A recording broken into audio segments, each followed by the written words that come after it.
Well, welcome everyone to this special event hosted by the Russia and Eurasia Program at the Fletcher School at Tufts University. I'm Chris Miller, the co-director of the program, and very excited to host this conversation today with four distinguished experts to discuss the current crisis in European security. For this conversation, I'll first begin by turning to our panelists to give their thoughts on the origins of the crisis and what, if anything, can be done about it. And then after they have a chance to give their thoughts, I'll open up to a broader discussion and welcome your questions to any of them at that point. So first, to introduce our panelists today, we'll begin with Liana Fix, who's a program director at the International Affairs Department at the Korber Stiftung. Then we'll turn to Professor Igor Stomin of MGIMO University in Moscow. After that, to my colleague Oksana Shevel, associate professor at Tufts University in the Political Science Department.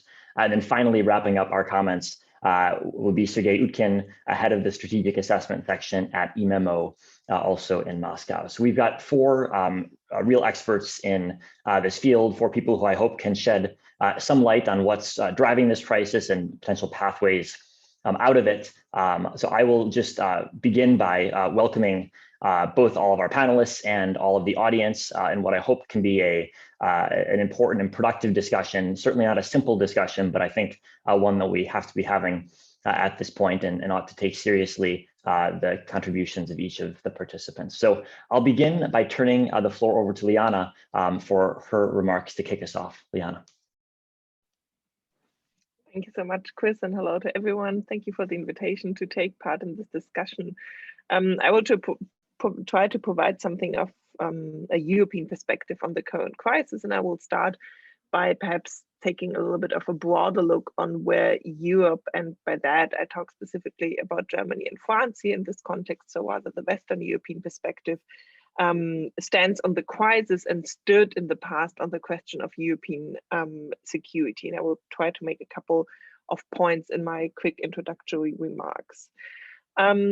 Sort of from the outset, I think it's important to note that Germany and France have always, in the last decade or so, and perhaps even longer, been on the side of dialogue with Russia. That is certainly something which can be said in all its as a very general statement, a process on the side of dialogue, while at the same time since 2014, a process of disillusionment has kicked in, both in Paris and in Berlin.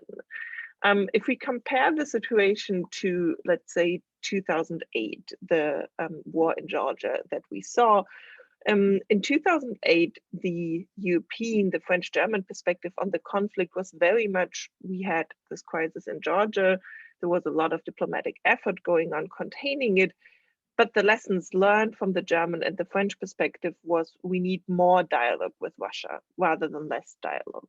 This was a very different perspective to the perspective assumed by Central and Eastern European countries, which argued already back then that there was a continuous line from 2008 to 2014 into the situation where we are right now. So back then, the position of Central and Eastern European countries was very much perceived as Cassandra calls in Berlin and Paris.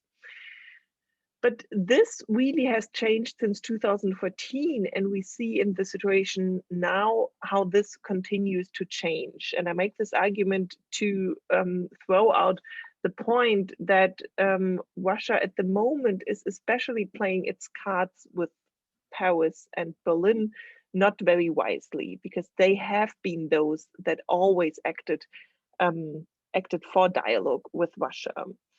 And I think it is one of the greater misperceptions in Moscow that Paris and Berlin follow US positions and sort of are part of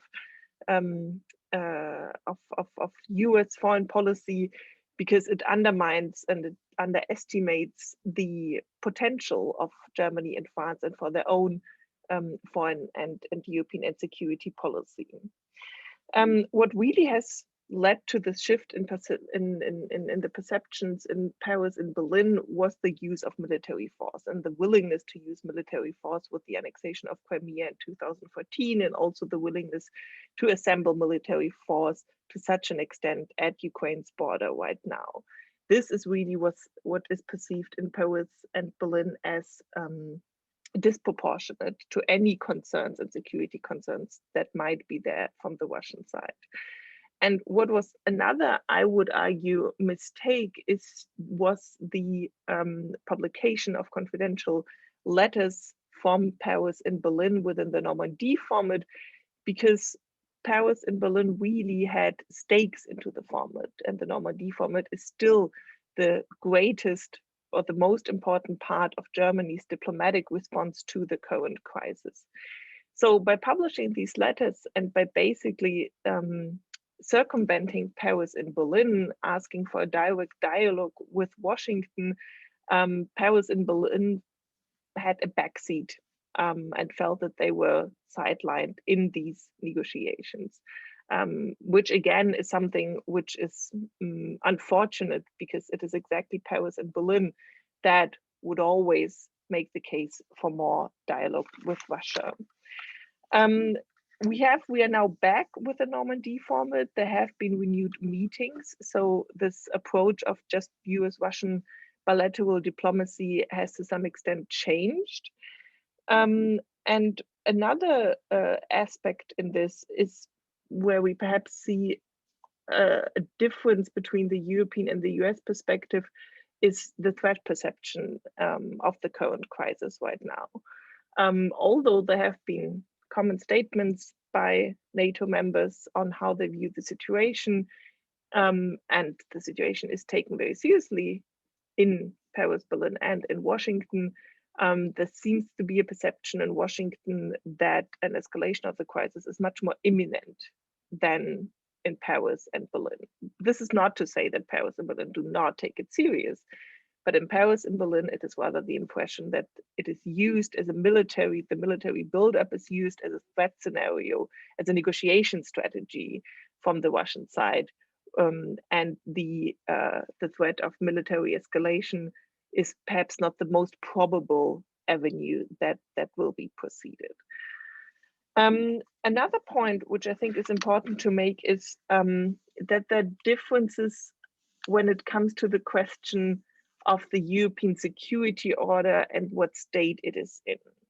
So what we hear from Paris, and that's also what has been part of Paris' bilateral security dialogue with Russia for a while, is that the European security order doesn't function anymore, and we need to think about a new kind of order. Whereas especially with Central and Eastern European countries, the argument is, well, the order is actually entirely fine. We just have to make Russia to come back to this order. And we have to use sanctions and other instruments to bring Russia back to this order. I think this difference in, and sort of on the other side, the argument is also, well, if we start in this crisis to discuss the principles of European security, which also Russia subscribed to, the Paris Charter and so on, we will open the Pandora's box at a point where we should actually sort of hold firm to the principles that we had back then. And I think this is another important difference within Europe, but also between the European and the US approach. And the perhaps the almost last point that I would like to make is why NATO enlargement and sort of the position on NATO enlargement by Paris and Germany, and how this sort of plays out in the current crisis. Germany and France, obviously, since 2008, since the Bucharest Agreement, have opposed a membership action plan for Ukraine and Georgia. Why has there been, the question could be, why are Berlin and Paris not more active in arguing, well, perhaps the open door policy of NATO is not useful anymore? And I think the best explanation for that is that there was a perception it is not only about NATO enlargement where Russian concerns are coming from. And we saw this in 2014. It was about an association agreement with the European Union. So the question really is, is it not rather a Russian interest of cutting ties with Europe, with the West, with NATO in general, rather than really the formal question of NATO enlargement and a role for Ukraine in NATO? And I think this point, if it were only about NATO enlargement, but this point that this is not only, it doesn't seem to be only about NATO enlargement, it seems to be about the general direction of Ukraine's foreign policy, which revokes the principle of every country should be able to decide with which countries it wants to trade, with which countries it wants to have association agreements, and also military and security assistance. So that's why there has been a strong, within NATO, a strong keeping to the principles of the open door policy in NATO's response to Russian proposals.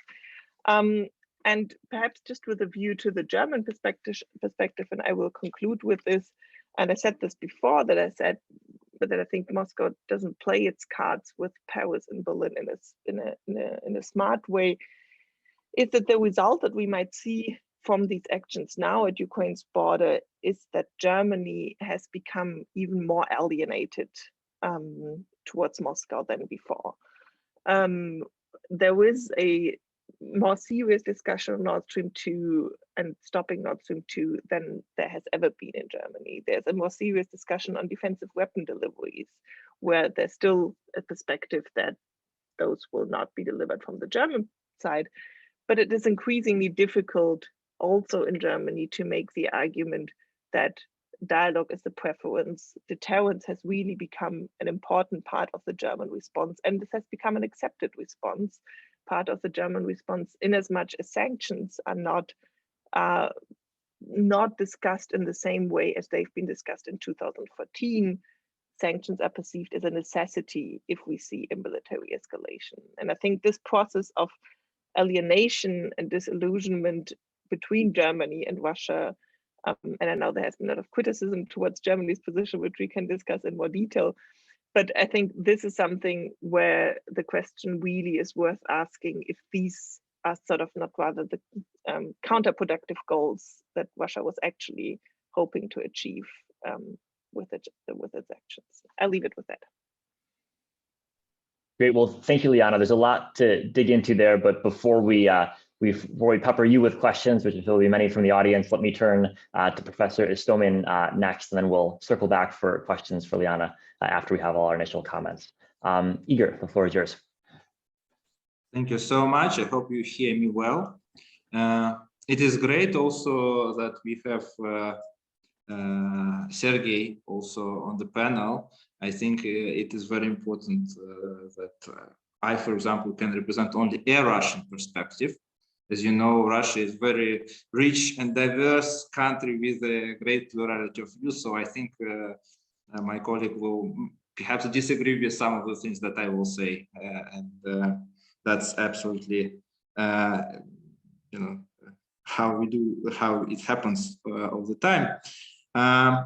I would just also want to mention that the colleagues who organized the meeting, they listed a whole range of questions in advance that we about to discuss, and then they said just 5 minutes for the presentation. So I'm not sure I will be able to respond to all the questions that you're on this list. But what I wanted to say is just to put our discussion and the current situation, I think we need to put into historical context. Because from my perspective, if you look at the Russian foreign policy, especially Russian foreign policy in regards to the European security architecture, European order, it is quite consistent and coherent from the very beginning, from the early 1990s. And it was basically based on the premise and on the demand to have Europe whole and at peace. And that means that it is the Europe where the security is indivisible, and that everybody has a say. And most importantly, Russia has a seat at the table where the decisions are taken. And that was the most important demand. And from the Russian perspective, this is not what happened in the 90s and 2000s. with the marginalization of the all-European structures like OSCE and the rise of the NATO-centric architecture. And so if this priority and the best case scenario wasn't possible, then the fallback position for Russia was to have as much buffer from the Western military and political security infrastructure as possible, to have as much space between its borders and the Western military security structures. And that's, again, not what happened. And we could discuss here not only what happened with the NATO enlargement, which is only from the Russian perspective is just part of the problem, but also the growing trend towards NATO military infrastructure towards Russian borders, which obviously started well before, for example, the beginning of the Ukraine conflict. For example, we talk about missile defense installations. They were planned to be located in Eastern Europe before that. And I think the overall trend towards, severing of the Russian relations with the West, we need to look to the 2011, 2012, after which the situation started to develop into the worst direction. And in the last period, from the Russian perspective, the process became even more dangerous than it was before. When the Biden administration came to power early last year, and especially after the Geneva summit, there were certain expectations created in Russia that there could be some space for compromise and some space for, de-escalation from what have happened before, to have some sensible efforts in damage control and in kind of detente, if not, real rapprochement. But what happened was not the case. There were quite significant, from the Russian perspective, signs of the military activities near the Russian borders, including the infamous passage of the British warship near Crimea, including of movement of overflights of the US strategic bombers right across the Russian borders, and including other examples of military activities right at the Russian doorstep. So, as I said, the Russian position was quite coherent, but it was obviously expressed in different ways and forms. And we again can go back to the 90s, when, for example, President Yeltsin was kind of saying that there is a threat that the Cold War could be replaced by the Cold Peace. If you remember, that was in the mid-1990s already. Russia was expressing its concerns. And obviously, in other cases, it was expressing concerns in more gentle, diplomatic and delicate manner. But this time, it was a perception that, each time we have a higher stakes in the conversation. And by now, there is a growing perception in Russia that the West, that it is necessary to force the Western counterparts to negotiate, and that they do not take the Russian concerns seriously if there is no kind of crisis happening. And only in the crisis situation, you could make them to listen to the Russian concerns. And I think that to a significant degree drives Russian behavior.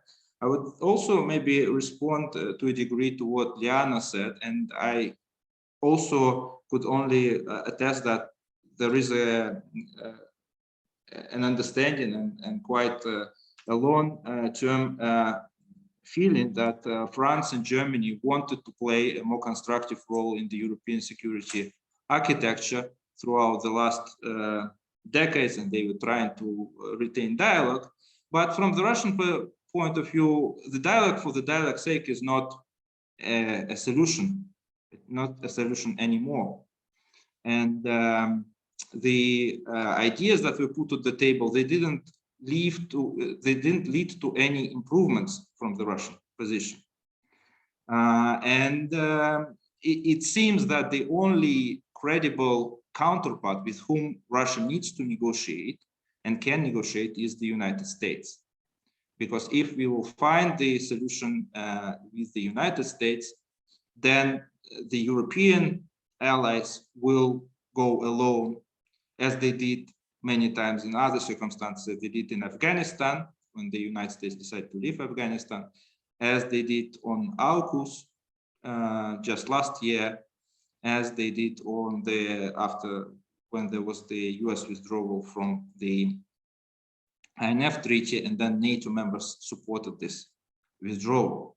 So there is now a great tendency indeed to try to focus on the most important track from the Russian perspective, and this is the track of the discussion with the United States. And I think that explains the way and the format how Russia signals its concerns and how it structures its dialogue. I think what we have to kind of sum up is, with the current situation, is just another crisis in a series that we had around the European security architecture. And every time we make any attempt, you remember that just 10 years ago, a little bit more than 10 years ago, Russia suggested the Treaty on the European Security, which was put on the table, but which was not seriously taken. There was an attempt at the OSCE through the Corfu process, but eventually it didn't lead to any kind of serious results. And we remember that these discussions on European security architecture were after one serious crisis related to Georgia. Now we have an even stronger crisis, and once again we have to negotiate this.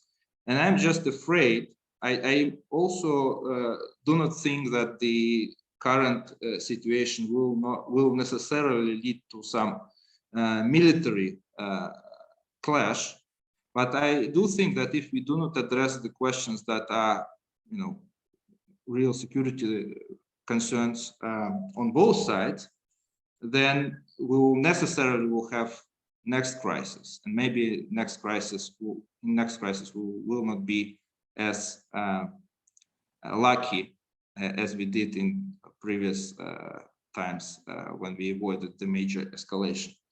So I'm sure that Europe and, unfortunately or fortunately, Russian neighbors, it's impossible for them to be secure if Russia is insecure, and that's the kind of the tragedy of the current situation, perhaps.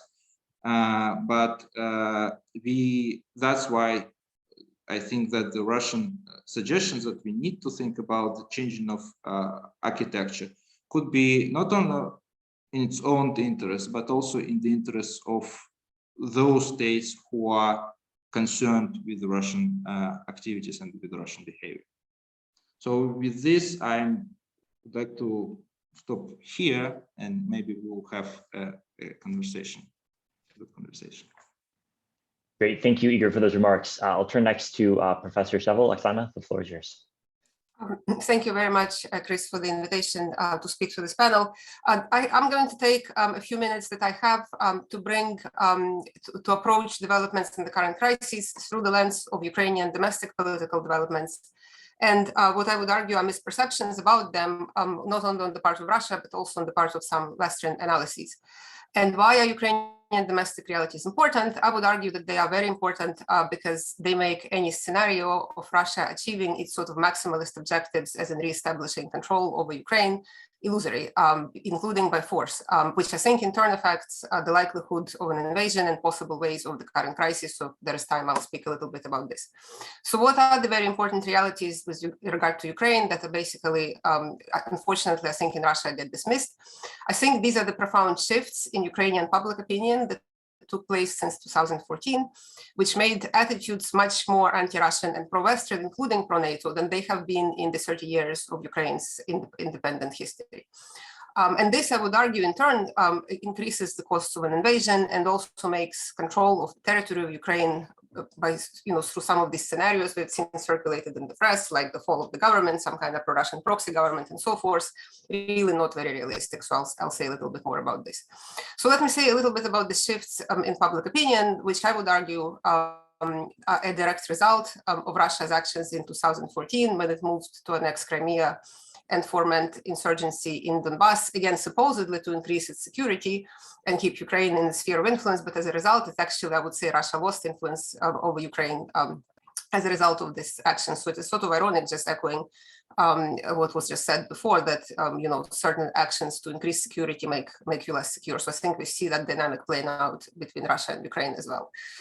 Just to remind the audience, I mean, many of you might know this, but Ukraine since 1991 presented Russia with many levers, ways to influence domestic politics, not least because of historical and so electoral geography in Ukraine, where there was a large Russia-friendly electorate in the east and south of the country. Russia additionally had influence, of course, through the oligarchs, energy, media, and so forth. And I would argue this has not really changed following 2014 Euromaidan uprising that drove Yanukovych out of power, because these people were still in Ukraine. Electoral geography did not disappear. NATO membership was not on the table. In fact, Ukraine, as Diana was mentioning, was non-aligned and was negotiating free trade agreement when this whole crisis broke out, and Russia very strongly came against Yanukovych signing that agreement, right? It was not even about NATO. But anyway, so what basically I think what we see happen in Ukraine, so even after Euromaidan won and a pro-Western president would have come to power in 2014, more likely than not, that had we not seen annexation of Crimea and Donbass, more Russia-friendly candidate would have gotten elected in the next election, as has been the pattern in Ukraine since 91. Presidents came to power, they disappointed their voters, and then whichever part of the electorate, pro-Russian or pro-Western, basically supported an alternative candidate. But that has changed very dramatically after Crimea was annexed and Ukraine lost control of parts of Donbass. That essentially cut 12% of the most pro-Russian electorate from participating in Ukrainian elections, which now makes a victory of pro-Russian candidate essentially mathematically impossible. And then additionally, public opinion in the rest of the country became much more anti-Russian and pro-Western. If before 2014, less than 20-25% at most of Ukrainian public supported NATO membership, now this support is over 50%. A recent poll in November showed it at 54%, and it may be even higher now. Of course, there are still regional differences between Western and Central and Southern and Eastern regions in Ukraine. But even in the South and East, the changes have been quite dramatic. There was this recent survey just a couple of weeks ago, came out, done by the Mobilize Network, by scholars based in the UK. And they show in the Southern and the Eastern regions, support for NATO almost doubling between 2019 and 2021, right? So what does it mean in case of sort of scenarios for the current crisis? I would argue that it means that if there was some sort of military action against Ukraine, it would be very widespread resistance, and not just in Western regions. Again, just to give you a recent poll from December, over 50% of the population said that they would actively resist. 33 of them are prepared to resist with arms, and these numbers are as high as 13% in the South and 17% in the East. So which would make, yes, invasion, as in like Russia can militarily defeat Ukrainian army, but then how do you control the territory? Sort of this territorial control ruled by kind of proxy government, following blitzkrieg military victory that we had seen the scenarios again circulated, including by the British intelligence, I think are very unlikely. So if anything, Ukrainian government, yes, Zelensky lost a lot of popularity, but I think he only stands not to fall, but potentially to gain support from the rally around the flag phenomena if there is indeed an aggression. Now, if his government were to fall, I think it could only be replaced by even more nationalistic government.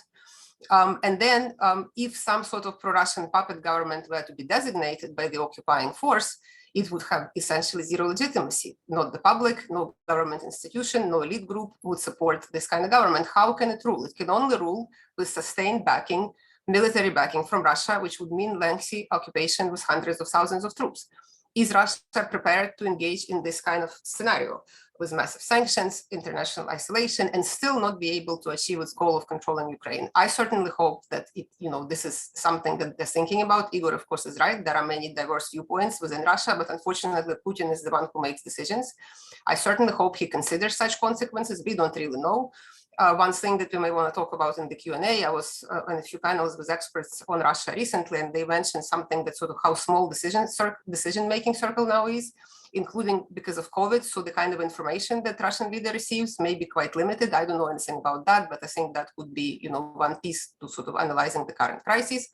Now, and let me now come to my last point, sort of based on is sort of this broader question that I'm posing, is Putin aware, of these changes in Ukrainian domestic politics and Russia's role in producing these realities? I think we have very little evidence to think that he really does.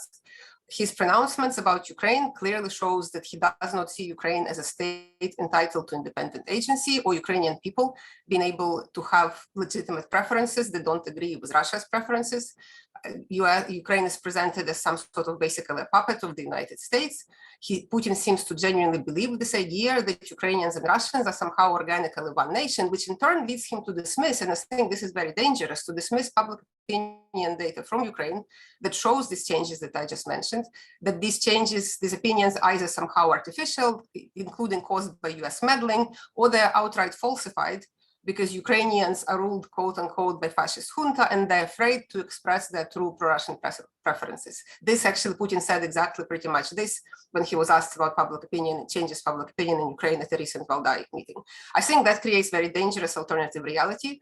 And if decisions are made on misperceptions, and maybe again, he thinks that the Russian army will be welcomed as liberators, or Ukrainians are really, suffering under fascist junta, it poses kind of more general question to which I have no answer. Is Putin a rational actor? I do not know this, but I think this is something worse for us to maybe think about. Do I have 2 minutes to just wrap up Okay, so let me just sort of this question, kind of what can be done, Obviously, I don't have, recommendations what can be done, but sort of to my mind, 3 things come to mind that I think are important, maybe starting points for approaching the crisis and possible resolution. I think one should be really a reality check, and operations with the facts, and not falling into this hole of mirror constructed by Russian official rhetoric, kind of not normalizing these misperceptions, and I would say outright gaslighting that we see coming from some official statements. Russia is really not entitled to control neighboring states or claim other countries on the grounds of millennial myths. If any state can do this, I think we're really talking about something other than modern state system existing there, If this were prepared to do this, to undo the modern state system and basically say yes, it is sort of justifiable to make these claims, we are really in a quite different world, And I think we should be clear about this. NATO membership, I agree with Liana, this is not the main issue here, not the main problem. NATO membership for Ukraine has been a non-issue. It will be a non-issue for very, very long time, at best, potentially forever. Ukraine does not pose a threat to Russia, and it is really Russia that violated international law and annexed Ukrainian territory. So I think this sort of arguments that Finlandization of Ukraine somehow will solve the problem, I think that's really not true, and we can elaborate, further go on this. Now, the second thing I think would be very important, and this speaks to this concept of security, addressing security. As Igor was saying, I think that's absolutely right. I think efforts should be done to redouble security, but not address it and sort of treat security in this black and white. Either you meet Russian demands or it's not going to feel secure. I think security should not be sought in this abstract kind of all or nothing one thing, like a switch, but it consists of many pieces. And I think these pieces need to be addressed, and specific pieces need to be addressed in good effort and, goodwill. Exercises, like if Russia feels that, certain arms are placed, certain exercises are conducted. I think this is the kind of discussion that exactly needs to be happening, like certain confidence building measures, inviting inspectors on both sides and so forth, So I think that would be very important, So it does speak to security, but security has to be conceptualized and addressed and sort of analyzed, not in like it is what we say or there is no security, right?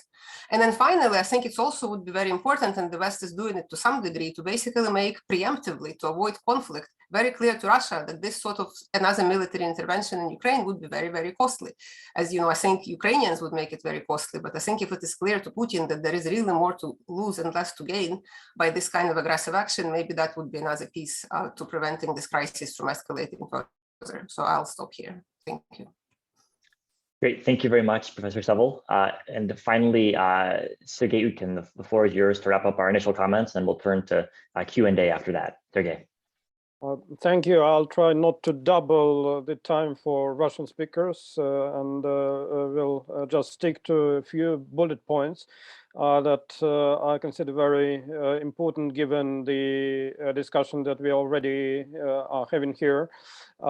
First, I think indeed for all those reasons that were just listed, it's pretty hard to imagine how this speculated invasion could come out as any good thing for Russia, even in political terms. Even if you sideline humanitarian dimension, it's very hard to see how this could benefit Russian interests. And that makes me think that all those horror scenarios, they will remain in the media.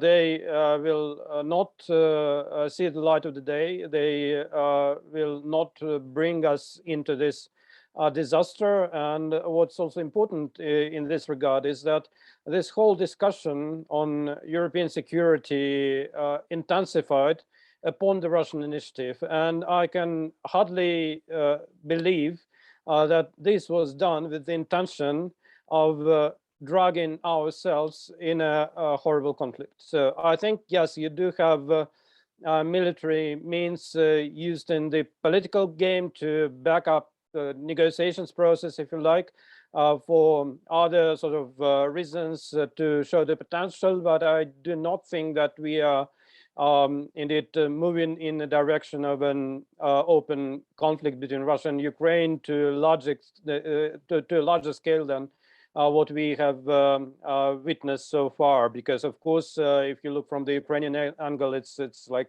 not the beginning of things. What I think one of the most interesting subjects at this point is what could be the substance of those negotiations, how not to leave them as empty box that we sort of constructed but failed to fill with the issues that we can discuss. And just today you had the leaks of NATO and US responses that are not commented officially, but I think they are still very interesting stuff for any expert to read. And I think you will find there a lot of food for thought that could be useful both for NATO, US, and Russia. So it's not like we have nothing to discuss just because we disagree completely on the issue of NATO enlargement, or that in NATO-US documents you have demands made towards Russia to withdraw recognition of Abkhazia, South Ossetia, to leave Crimea, and so on, things that will not happen. Both sides have sort of maximalist approaches, but then they have a number of issues already listed that they are ready to talk about. And I think to concentrate on those issues, to see what we can do in terms of arms control, arms reduction, it's a very interesting and very complicated topic. It will take time to elaborate the details, but it is something that is worth the effort. So this is what we probably should concentrate on. But also, I think we will not be able to progress on those high-level issues if there is no progress on Ukraine conflict. Because indeed, you can see it as just one of the examples of Russia and the West tensions, Russia and Ukraine tensions. But indeed, what is happening in Donbass cannot be forgotten. So either we manage to find a way to use this Normandy format or transform it somehow and achieve results in terms of resolution of the conflict in the Donbass, or it will remain a stumbling block that will not let us progress also in other areas. In this sense, I think it is very important that the last meeting of the political advisors of the Normandy format in Paris gave a little bit of hope that they can continue at least with small steps to achieve something.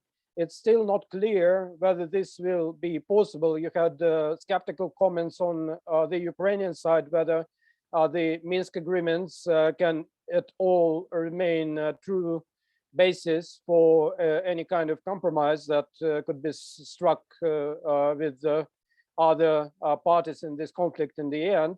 But I still think we should not throw the Minsk agreements out of the window. We should look for ways how to use them as the basis for an agreement. And if we manage to achieve something that we failed to achieve for 7 years, we will also make it more possible that NATO and Russia, US and Russia would come to terms on those hard security issues that are, of course, are very important. And the last point, I already saw a couple of comments in our chart, basically saying that it's important to maintain communication between Russia and the US, which is what I can wholeheartedly agree with. But the problem is that just in the last few years, we saw a serious deterioration in this regard. We saw cut in diplomatic communication. We saw cut in embassy staff. We saw problems in US-Russia bilateral relations just growing as an avalanche. And to address those bilateral problems should also be one of the focuses for decision makers. We should not forget in what kind of a deplorable state these relations are, also in terms of people-to-people communication, in terms of the ruined visa services and all that, and also exacerbated by the pandemic. So this is what we should probably also keep in mind, because unless you have business interests, unless you have people interested in building good relations with each other, the rest of politics will look elsewhere, and we'll see the conflict as a means rather than something that we should address and fix. Great. Well, thank you, Sergey, for kicking us off. I'll just note before we dive into questions, I think one of the issues that makes this current crisis so difficult is that there's actually interlocking crises that different panelists have discussed. There's questions of US-Russia relations, there's questions of NATO-Russia relations, there's questions of Ukraine-Russia relations, all of which are interrelated, but to a certain extent distinct. And I guess one key issue for us as we think about ways out of the current crisis is how do you prioritize among these issues, or can you make simultaneous progress on all of them, which to me seems quite difficult given how hard it is to make progress on any of them. But I'd be interested in our panelists' thoughts on where you would prioritize if you had to pick one area for progress to start. But I'll put that as a question for everyone to think about and perhaps comment on later on. I'd like to bring in some of the audience at this point. If you'd like to ask a question, please either put it in chat and I can pick it up there, or raise your hand on Zoom, and I will call on people to start. And let me encourage everyone to remember that questions have to end with a question mark and should be as short as possible. I'll begin with Rocky White, who's first on my list. Rocky. Great, thank you, Chris, and thank you for the great conversation, everybody. I'm a professor of practice at Fletcher and director of maritime studies. I wanted to ask for your thoughts on how the Black Sea and the Sea of Azov play in a potential conflict between a renewed conflict between Ukraine and Russia, and how like the maritime hybrid warfare aspects could play if tensions accelerate beyond where they are right now. Thank you. Would any of our panelists like to take that first?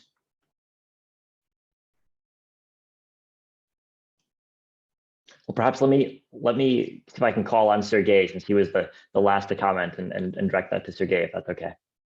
Well, just 2 words again. I think that all the conflict scenarios, they would eventually be catastrophic primarily for Ukraine and Russia, and that's why I think they will not really be something that will happen. But of course, Black Sea and the Sea of Azov, they remain the areas of certain interest and concern also militarily. You have US reconnaissance flights all the time over the Black Sea. They're trying to keep an eye on that just in military terms. You have US and UK military vessels in the Black Sea basically almost all the time, just on a rotation basis. You have NATO members all around the Black Sea shores. So it's not like Russia is the one that controls the Black Sea area. The Sea of Azov, it's kind of different. And of course, you have more ability to control what's happening there with the Kerch Strait. But the thing is that, again, I think what people try to show there is that the opponent is not alone in this area. It's what Ukraine is trying to show in the Azov, that they are still present there. It's what NATO countries are trying to show to Russia in the Black Sea, that they're there. But if we pay attention to avoiding unnecessary incidents, and for that, as far as I can see, the Navy have all sorts of instruments. They have a whole toolbox from the time of the Cold War to avoid unnecessary incidents if they don't really want to get into a clash with the other side. We will be able to keep this tension controllable. But to get rid of the tension in those areas, of course, you need again to address the conflict in the Donbass. And frankly, with the importance of all other topics, you asked what could be the priority. I would single out the priority of making progress on this Minsk agreements if we still can, because if this is a failure, everything else will just follow as domino parts. Well, could I pick up on that final comment that Sergey made about the Donbass? And this also links up with a question in the chat box from Professor Alan Henriksen, who asks whether Russia would allow Ukrainian government control of the Ukrainian side of the border of the Donbass. And I guess that points to a broader question of what scope is there for compromise over the Donbass. If we've been negotiating the Minsk agreements for now 7 years with no success, I'd be interested in all of our panelists' views on why we should expect progress now, or where progress might come, given that negotiations have been so fruitless thus far. Would any of the panelists like to pick up that big and not easy question? Oksana, please. Well, this was an easy question, but I'll maybe start on the Donbass, because I mean, I agree generally, I think with Sergey that, you know, progress on Donbass would be a positive thing, right?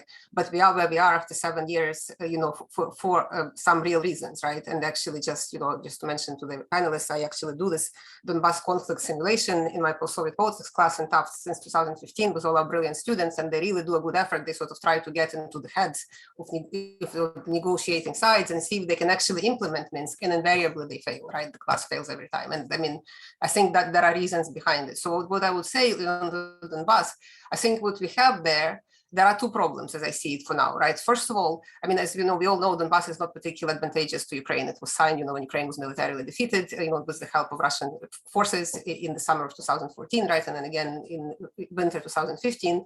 And I think sort of the more kind of pressure is on Ukraine this aggressive way, right? Sort of the more they dig heels. So there is sort of this unfortunate dynamic, right? As in kind of negotiating context. Now, but if you look at Donbass content of the Donbass agreement more specifically, it is very vague. And each side now has its own interpretation of what actually it ought to be doing and what other parts ought to be doing. And there is no way to resolve it within the text of the Minsk agreement itself. I would just mention sort of it addresses the question of the border control, right? Russian position has been that Ukraine should implement special status for Donbass first, and then they're going to get control of the border, right? Minsk agreement could be read this way, right? But it could also be read that elections have to come first, and free and fair elections according to OSCE standards. And these elections cannot really take part in free and fair elections when there are Russian military, open border and so forth, and whoever can come and whoever can vote, right? So we kind of have been stalling, the negotiating process have been stalling around these things. And then, of course, there is sort of even bigger elephant in the room as to what that special status involves. And that's interpreted, again, very differently in Ukraine and in Russia, and the Minsk itself is pretty vague on this. The main fear in Ukraine is that essentially this is sort of a back door to control Ukrainian, ultimately, foreign policy by giving this region some sort of veto power, formally or informally, but de facto, over Ukrainian domestic politics, right? This is a red line for Ukraine, right? Like this is sort of, you may as well, just like say, okay, like we're going to give up sovereignty, right? They're not prepared to do this. I think they would be prepared, again, in a better set of circumstances, not maybe with 100,000 troops on the border, but I think certain specific elements of the special status, like greater linguistic rights, different politics of history, right? Like these kinds of things, I think, could be negotiated. In fact, actually, Ukraine has a law already on the books that provides certain of these things. This law is dormant based on elections, free and fair elections taking place, right? So I think, like for negotiating with Donbass, these kind of some sort of clarity on these provisions that are ambiguous in the text and have been interpreted very differently by each side would need to happen, and that unfortunately hasn't happened in 7 years. So I'm not sure like how that could be addressed. But in general, I agree that could be potentially a step forward. Igor, would you like to go next? And then I'll bring in Liana. Yes, thank you so much. I think it is a very important issue. I agree that I agree with the point that Oksana raised, that it is very hard to implement, to find a solution of the Donbass question, and also agree with Sergey. But I do not agree with what was said, that Minsk agreements are very vague and that they are not very specific points. I think if we compare it with any other conflict in the post-Soviet era, you won't find as good a roadmap on the resolution of the conflict. And you will find very little examples where conflict in general in the world, where you have as specific roadmap. Just the point that was raised by Oksana, I think it is a very specific point. And it is point number 9 of the package of measures on implementation of the Minsk agreement, which basically says that the full restoration of the control over the border by the government of Ukraine in the whole area of conflict should start on the first day after local elections. And should be ended after full political settlement. After the point 11 is implemented in consultations and with coordination with representatives of the separate areas of Donetsk and Lugansk regions in the context of the trilateral contact group. So there is a very, very specific language in the Minsk agreements. Now, there are obviously certain vague areas, as in any written contract. There is no such way that you could put in the written contract which will be which won't have any room for interpretation. But this interpretation could have happened and should have happened within the trilateral contact group, within the Normandy format, and we had improvement on these interpretations throughout the whole period. We had negotiations, consistent negotiations. For example, in Minsk format, they were meeting, in some times they were meeting twice a month in these working groups. So there were negotiations. The problem is that these negotiations do not lead to the resolution. The problem is that when we try to create all kind of the one interpretation, sometimes it is found, this interpretation, at the table in Minsk, and then the sides are leaving the negotiations, and then they came to their capitals, and the positions changed. I frankly is concerned in regards to what Sergey already said, that indeed for the political reasons, and I think due mostly to the domestic political reasons, it is very hard to expect from the Ukrainian side to implement the Minsk agreement and specifically the political provisions. So I'm afraid that this conflict will remain the frozen conflict in the area. One of the drivers, perhaps, of the current concerns also on the Russian side was the concern regarding that the Ukrainian government can take the example of Azerbaijan from 2020 as a kind of example from its playbook on how you could resolve frozen conflicts, and could try to do it by the military means. And that's why, for example, a lot of attention was used to the activities of the Ukrainian drones. And by the way, just today we had additional information that there was a use of drones in the conflict with lethal consequences. So I think from the Russian perspective, a lot of attention is paid, and one of the kind of things that is communicated and signaled in the current circumstances is this concern regarding potential attempts to solve the Donbas conflict militarily, and kind of the Russian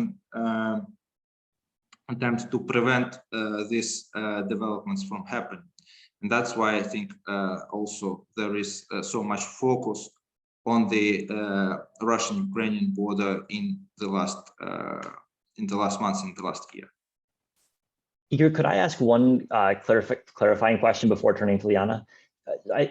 So I think there's sort of a question about Russian policy, which is whether the primary focus right now is to implement Minsk and sort of unfreeze the conflict by solving it, or whether the status quo of a basically frozen conflict as we've had for the past couple of years is kind of borderline or baseline acceptable. Because your citation of the Karabakh solution is understandable and suggests that Russia's primary concern right now is stopping something like that from happening. But you don't need to implement Minsk to stop that from happening per se. You could still have Minsk be frozen and take other measures that would stop anything like that from happening. So how do you see the view from Moscow on that question? I think here I need to refer to what Oksana said, because I think when we discuss what Minsk agreements are, let's call a spade. They were signed, the first and the second, they were signed in the context of the Ukrainian military defeat. They were defeated in 2014, and they lost militarily in winter of 2015. And I think that the Minsk agreement reflects very clearly the results that, from the Russian perspective, seem to be the political results which would be positive for the conflict. So from the Russian perspective, it is, I think, the results that Russia would like to see as a desirable outcome in the resolution of the conflict. And it guarantees amnesty to the people who are castigated and separatists on Ukraine. It provides them with the local authorities in Donbas, and it provides them with special rights and basically creates a significant amount of autonomy. And so, and eventually, obviously, also Ukraine is responsible for this area because it is part of the territory of Ukraine. So from the Russian point of view, the Minsk agreements represent the optimal result of the conflict. And I think what Russia wants is the implementation to the letter. Now, the problem is that it seems that it is not realistic to expect from the Ukrainian side to implement the reforms, the political reforms that are provided by the Minsk agreements. And therefore, the kind of, once again, we have to start with the second best solution is to just to keep the situation from inflaming into some military developments. Well, thank you, Igor. Let me bring in Liana, and then I'll turn back to Oksana. Thank you. Perhaps a quick point on the Minsk agreements. I think obviously what you cited, Igor, there's this point about local elections, which are obviously from the Ukrainian Western side considered to be free and fair elections. And I think this is also one of the crucial points where Russia does not move in a way that we would like, or Moscow does not move in a way that would help the process. But let me perhaps, and yeah, there has been the Steinmeier formula, we all know this, but I think that's also an important point to mention. But let me bring back perhaps two more thoughts, which I would be interested in discussing further. I think there could be sort of in terms of what is the priority in the process, one could also very well argue that the priority should be arms control process there, and that this sort of could unlock some sort of calm some of the main Russian grievances. And I thought it was very interesting what you said, Sergei, about what good results can come out of the situation. So it's a scenario that we can imagine, sort of if we don't see a military escalation, that we will still see some good results in terms of improvement on arms control, results that we've been waiting for years to achieve. So it's perhaps the glass half full rather than half empty. And I think the problem with that is a little bit that it legitimizes military power and sort of military threats to come to the desired result. So of course we can say, well, perhaps that would be a good outcome.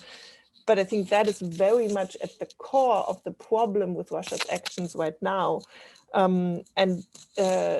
You also described, Igor, sort of that there was an impression the strategic stability dialogue could lead to a compromise. I think what is lacking, and I can say this with fairness from a European perspective, but perhaps also from a US perspective, is the smoking gun that led Moscow to go into this kind of military mobilization, which is massive in scale, right? So the question really is, were all these events that you cited, were these really those events that infringed Russian security in such a way that justified this military action?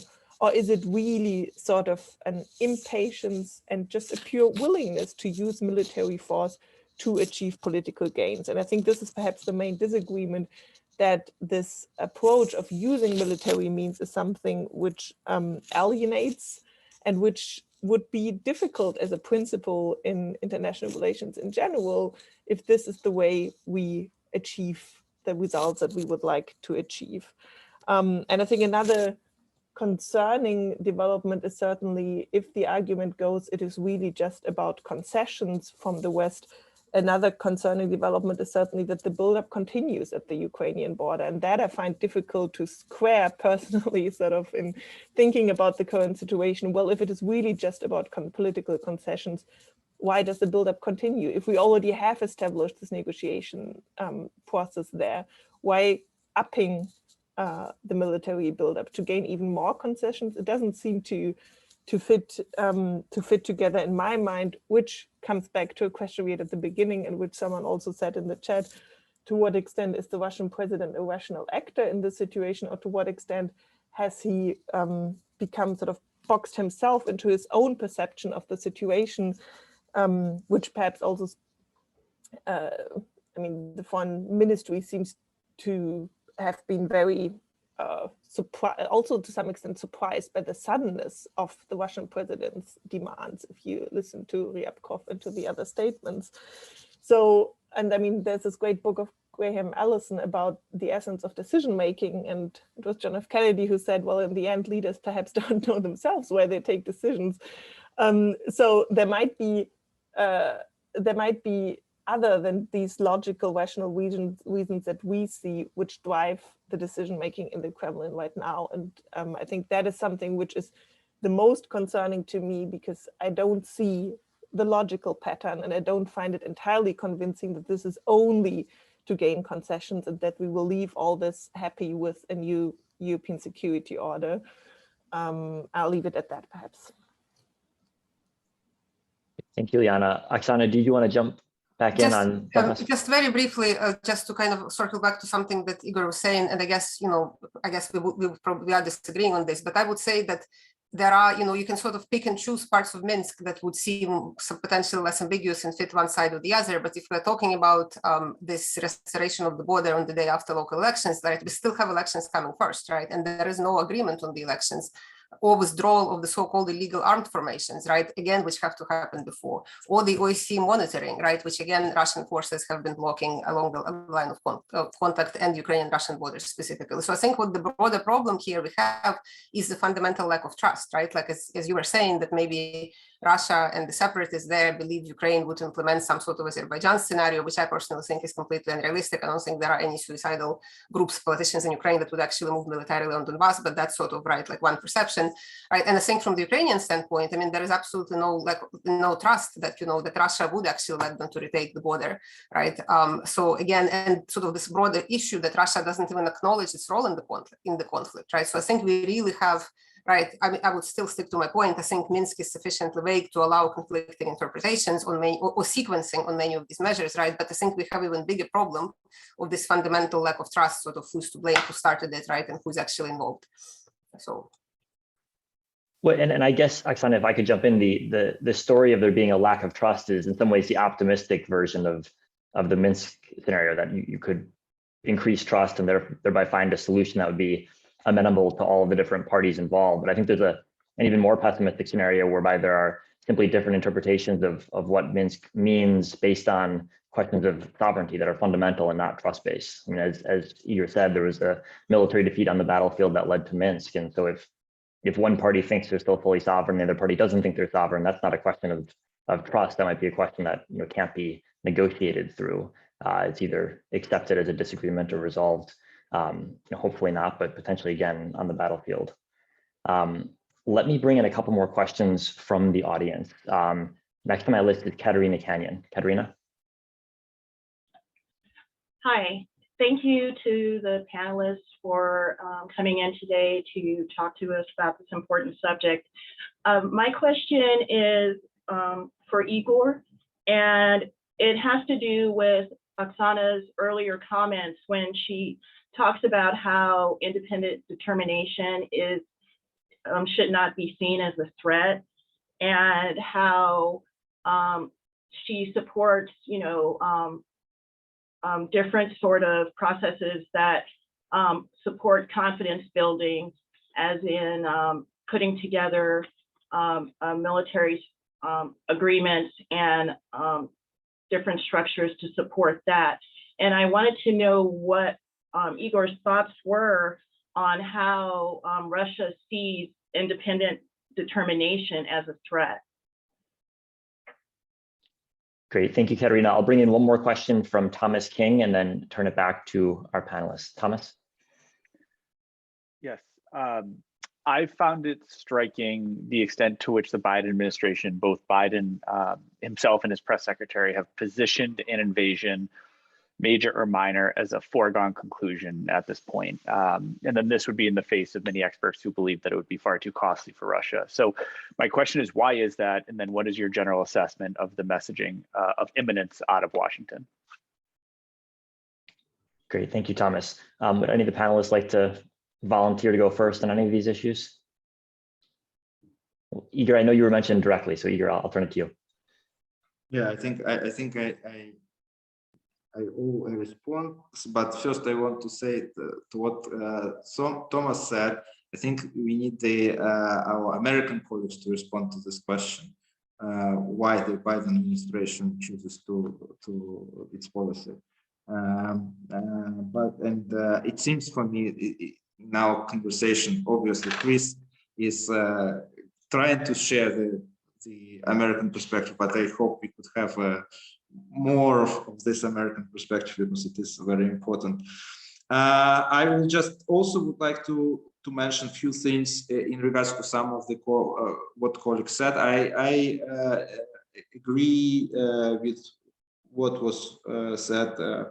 Some of the things that were said on the Donbass and Minsk agreements, but on the other hand, for example, Liana and Oksana were saying about the importance of local elections, which is obviously an important point, but what was said that it should be fair elections. That's why we had, for example, Steinmeier formula, which would recognize the elections only if they are verified by the OSCE.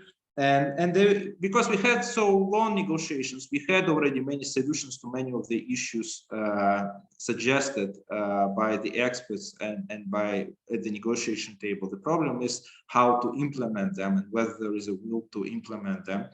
And indeed, whether there is a trust that the other side will abide by the commitment, by this commitment. So in this point, I would also agree with Oksana. And about the Russian military exercises on its national territory and why they continue if the negotiations started, because so far the negotiations haven't led to any substantial progress in terms of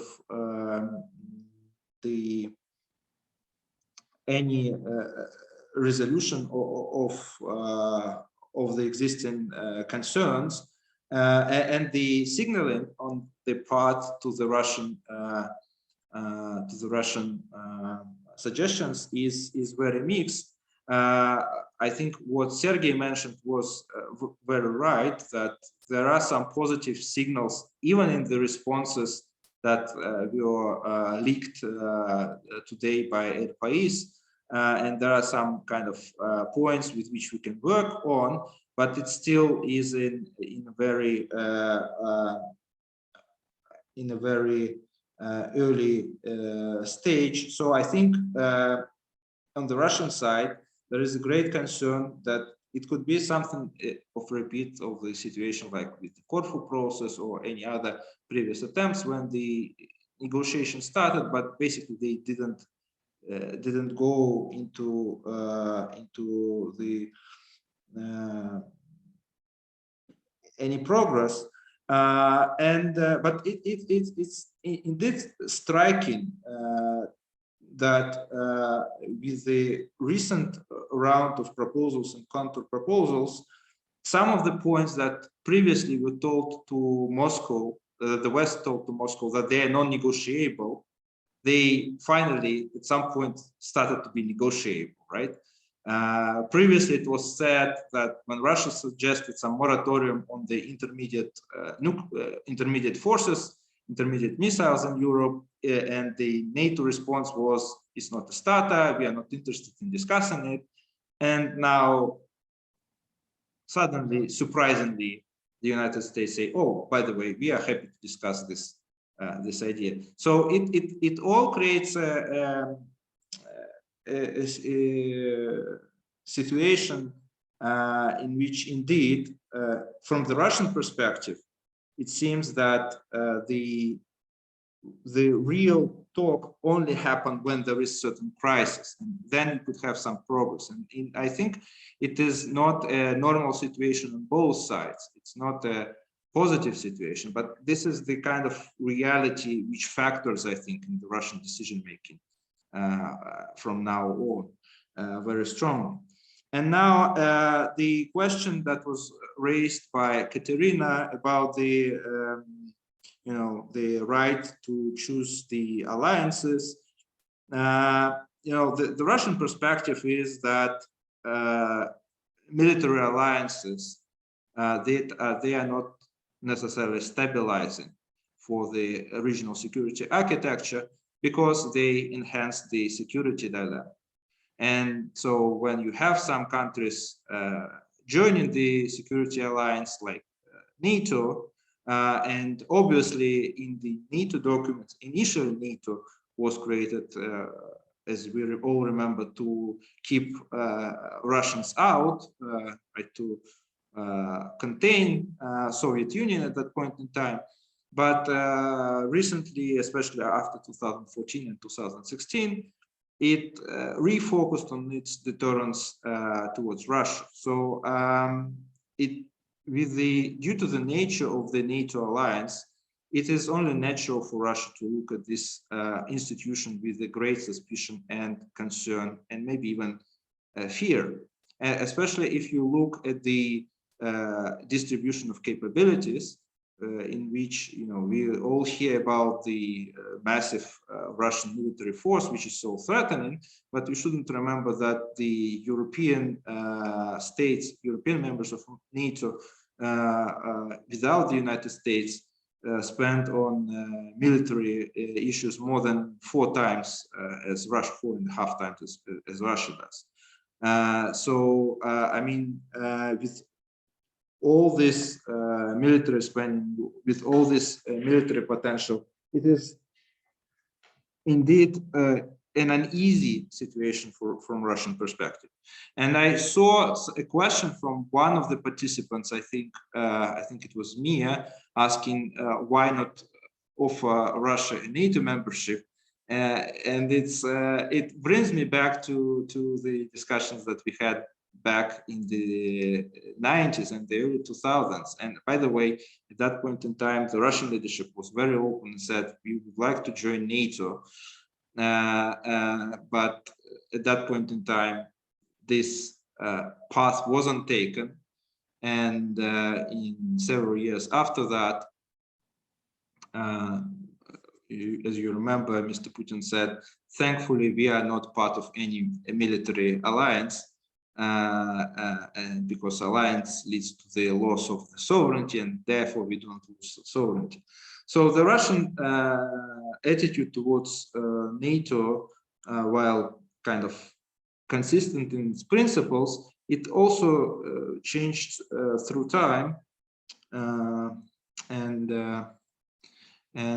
therefore currently I think Russia is very much put premise on the other principle, which is also put in the OSCE documents, specifically in the Astana document, and before that in Istanbul document, which is the principle of indivisibility of security, which basically means that the security of one side shouldn't be, strengthened by the security of the other side. Again, it is a very vague principle, but what we have in the European security order, if you look the documents, we will find this and that principles both present. I see some rationale in the US response to the Russian demands, which basically says we could have kind of different orders of these principles. We should take them out of context. But the problem is that the principles in themselves then are incoherent in our regional architecture. And if they are incoherent, then this is another argument for the fact that the architecture and the order that we have is simply saying not perfect. Igor, could I ask you to clarify just really quickly what you mean when you say they're incoherent, and what would make them more coherent? Well, if you say that every country has the right to decide for itself, the right how to protect its own security, and in the same documents you say that the security is indivisible and one cannot take the decisions which will harm the security of others. In my sense, these two sentences do not sit very well together, but they are the two sentences that are the foundations of the rules-based European security order.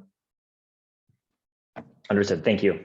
Would any other of the panelists like to jump in on any of those questions or following up on Igor's comments? Oksana? Quickly, maybe jump on this question of the idea for NATO membership for Russia, right? Like this radical idea in a way. I think actually it speaks to a broader issue potentially, because if say Russia is offered membership in NATO, which I think actually would be not a bad move on the part of NATO, right?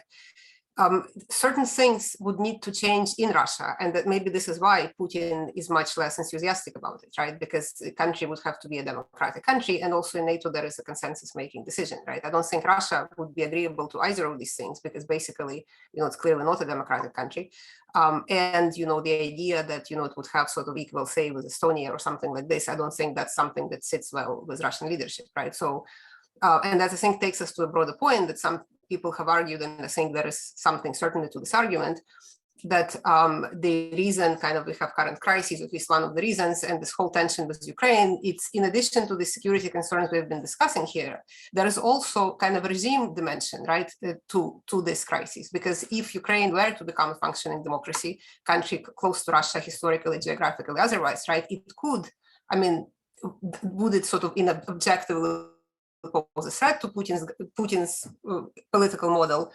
That may be an open question, but it certainly could, right? So I think there is sort of this, and that to my mind, it also ties to this kind of principles in which NATO operates, both for membership and then for decision making within the alliance. So I'll just. Liana. Perhaps just a very quick point on the cost-benefit analysis on Moscow, and perhaps just to conclude our previous discussion on why the military build-up.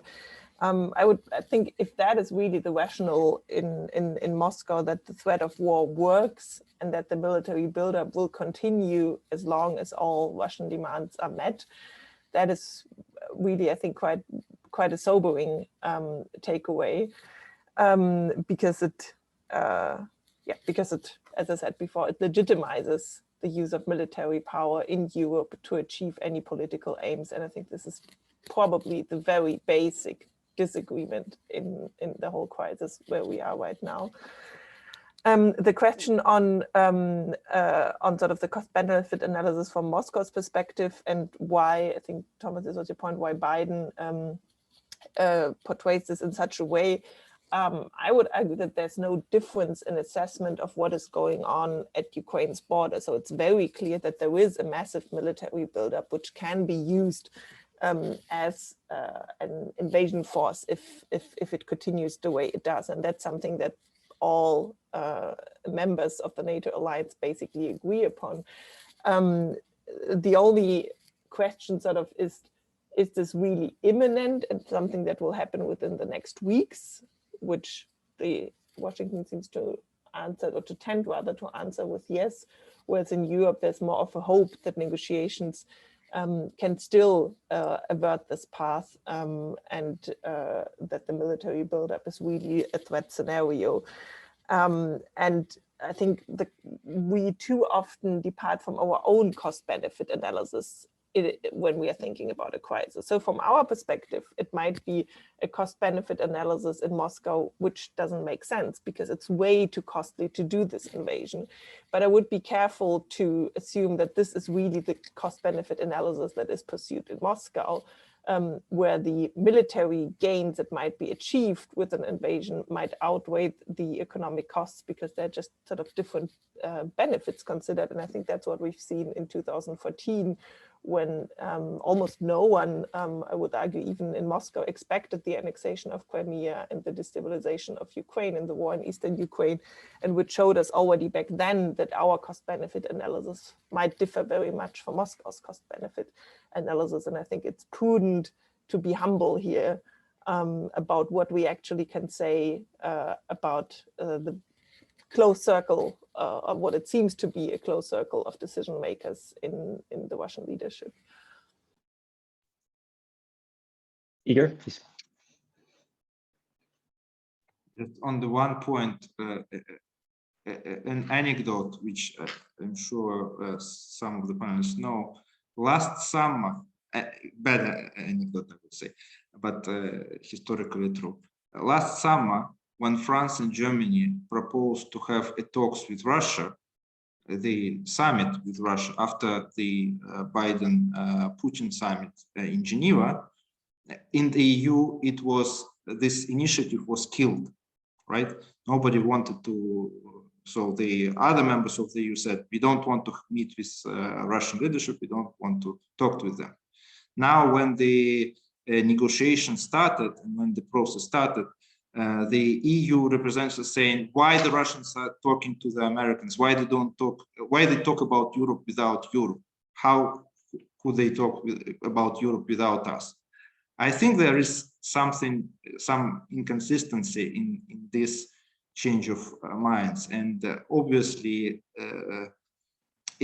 that's, I think, one of the reasons which kind of explains the current signaling on the Russian side once again.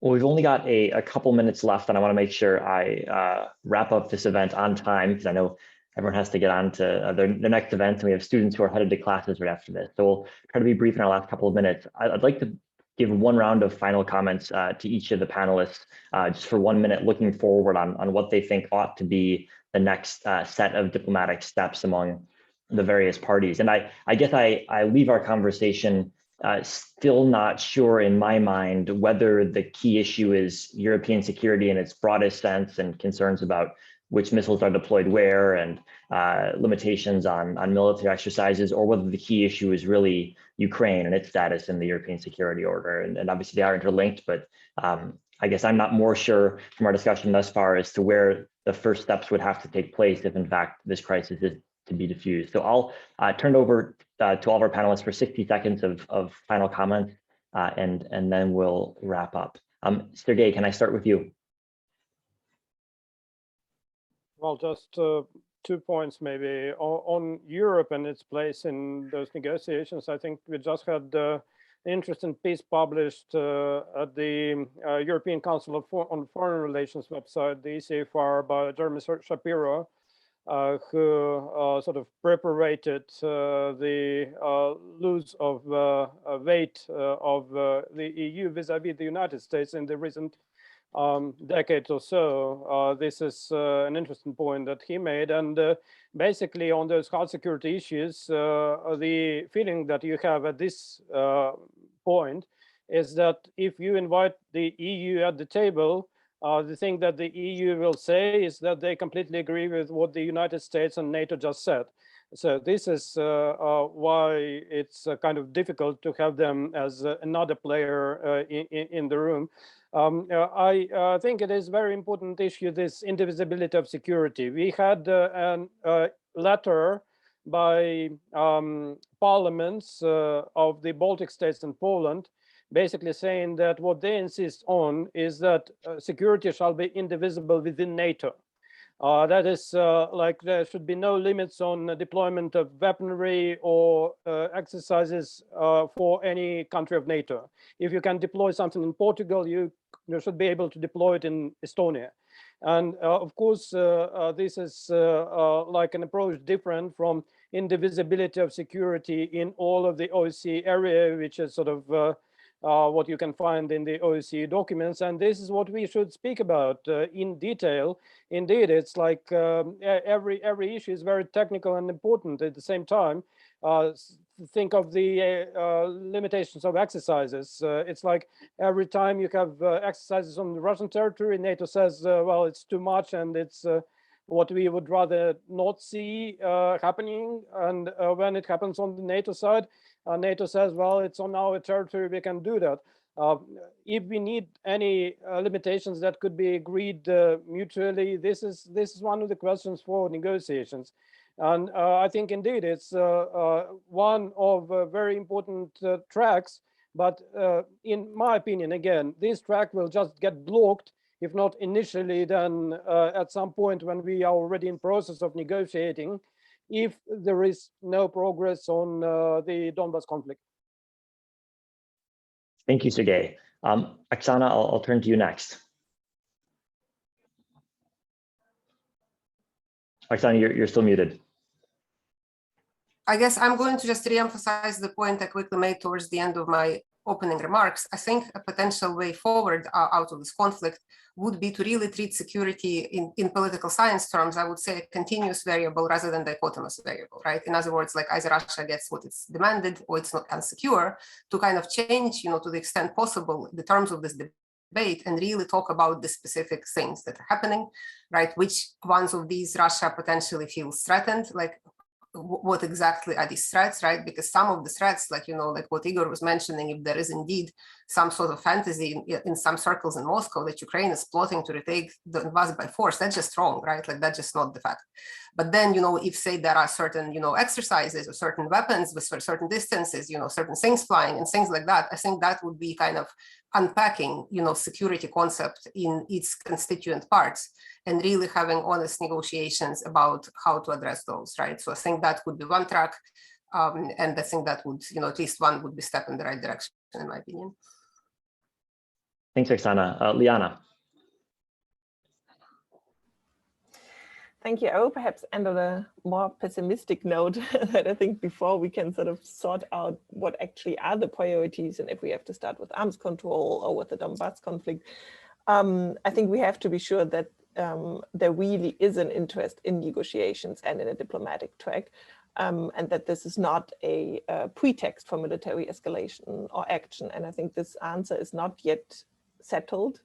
It will hopefully be settled within the next weeks. And I think it is important to keep going with these talks, but let us not rule this option out. At least I do not rule this option out entirely at this moment. I do hope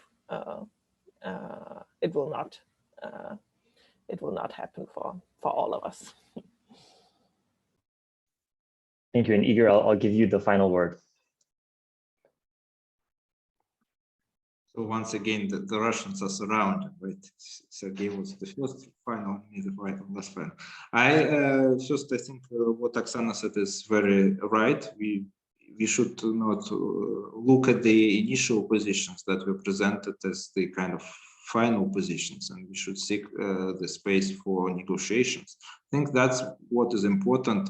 If you look at the latest Russian statements, they all were that Russia is very dissatisfied with the response by the US and NATO, but it will continue to talk to those counterparts.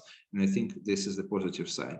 And one last thing I want to say, we talked a lot today about all kind of security measures that could be discussed and should be discussed. And I just want to point to the students who are interested and also to the colleagues that a bit more than a year ago, the European Leadership Network published a whole list of risk reduction measures that were elaborated by a group of Russian, American, and European experts together. And I think it's still on their website.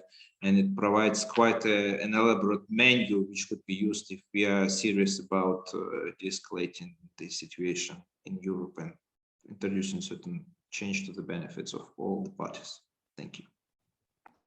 Great. Well, thank you, Igor, for wrapping up this discussion. Thank you to all of our panelists for what was a very interesting conversation. And thanks to the audience for joining us today. We'll be continuing to hold events around this set of issues over the course of the semester. So would love to welcome you back to future events. Thanks, everyone. Thank you, everyone. Thank you.